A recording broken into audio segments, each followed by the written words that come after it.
All right, well, Saskatoon's really excited because we've got the party in the Gardens tonight. Love a Bessborough Gardens concert, and Mr. Josh Ross is headlining. We got him on Zoom. Hey, buddy. Going on? Oh man, it's a little bit rainy. You're in Saskatoon right now. I think we're catching you in your hotel, right?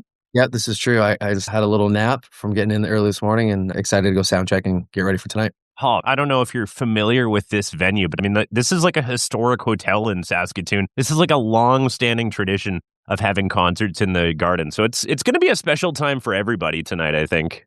Yeah, no, I was getting filled in last night about kind of the history and how long it's been going on, and yeah, the hotel's really, really cool. So I'm excited, and I know there's lots of folks coming out tonight, so really looking forward to it.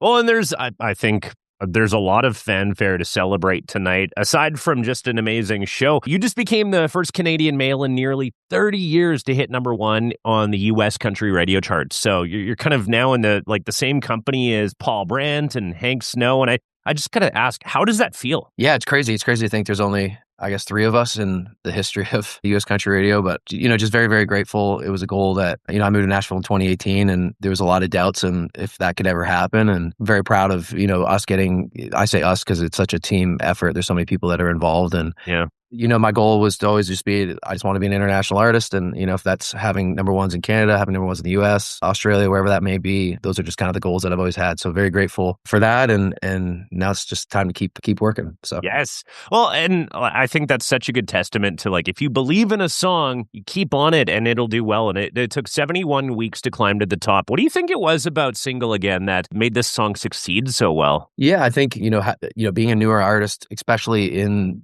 the US, it takes getting it in front of people. And I think that's something that, really proud to say about that song is once it got the chance, it performed really well and people liked listening to it. And I'm, very grateful that I had a team that was like, telling people, you guys need to hear this. You need to, need to try this. You need to add it to your station. And that's ultimately kind of what happened is it started to test really well and get great reviews and people calling in, et cetera. And yeah, I'm proud to have a song that, kind of backed itself. So, I'm sure you had a feeling that it would do well. Did you have any idea that it might scratch this surface? Well, it's crazy. I mean, to go back to August of last year, I believe it was, Damon is my radio rep in the US, and we had finally cracked the top 50, and then it fell back out. And it fell back out for 4 weeks. And in that time, I remember calling him and being like, I think maybe we stop with the song. I think that's it. And he's like, no, keep going. It's going to take a while. And then, once we got in the top 50 again, it kind of moved really quickly to the top 30, 25-ish. And then I was just hoping for a top 5. That was my goal. And then so it's very interesting. Once you get to top 5, it's like everybody's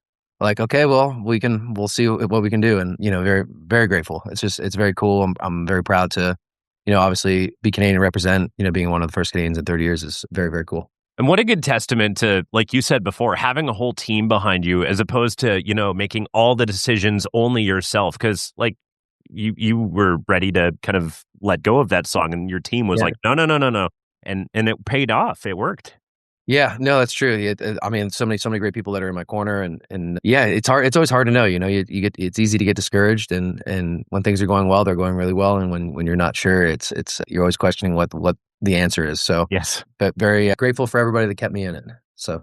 Well, and another thing to celebrate, I think, tonight. So you just made an announcement. Your debut album Later Tonight is going to be out in just over a month from now, September 19th. What's going to make this record different from everything you've put together so far? Yeah, I mean, I've only, to this date, put out singles and one EP, and it's finally I have an album. It's everybody wonders why it's taken so long, and I just never honestly felt like I was deserving to putting out an album. I know it sounds interesting, but I didn't think the songs were all there yet. I didn't think I had a complete package of what I wanted to display as my first album, and I honestly had to grow a little as a human, both traveling, living in Nashville, songwriting, getting better as a singer, as a songwriter, as a performer, and I finally feel like now this year was the time, and yeah, really, really excited about the record. There's so many different dynamics to it. I think there's something for everybody, which I'm really excited about, and yeah, I'm really excited for September 19th. Interesting that you said you were kind of unsure of yourself at first, and I think that's refreshing for up and coming artists to hear as well. That somebody even at your level is experiencing some imposter syndrome, maybe some self doubt.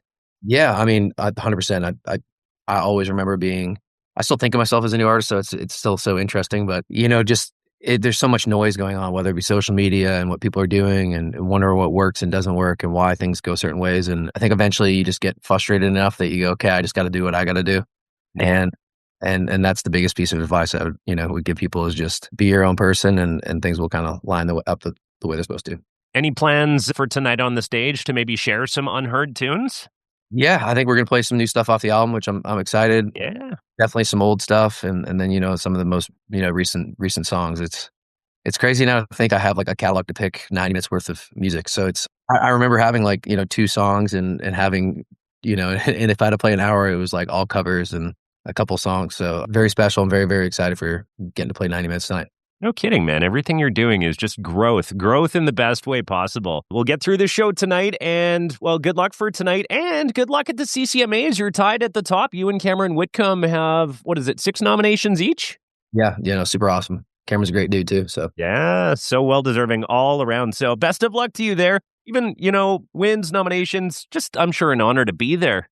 yeah, that's the best part. I always love just seeing it. It's like a reunion from every year's going to the CCMAs and seeing everybody. And again, it's all the people. Like if I win, it's more about the people that have helped me so much than even myself. So looking forward to this year's CCMAs. It's kind of what everyone says. It's a bit of a family reunion. Yeah, 100%. Yeah. Awesome. Josh Ross, break a leg tonight at the Bessborough Gardens. You and Justin LaBrash are going to bring the house down. I can't wait. We're gonna do a dance to keep that rain away. Yes, there you go. We'll see you there.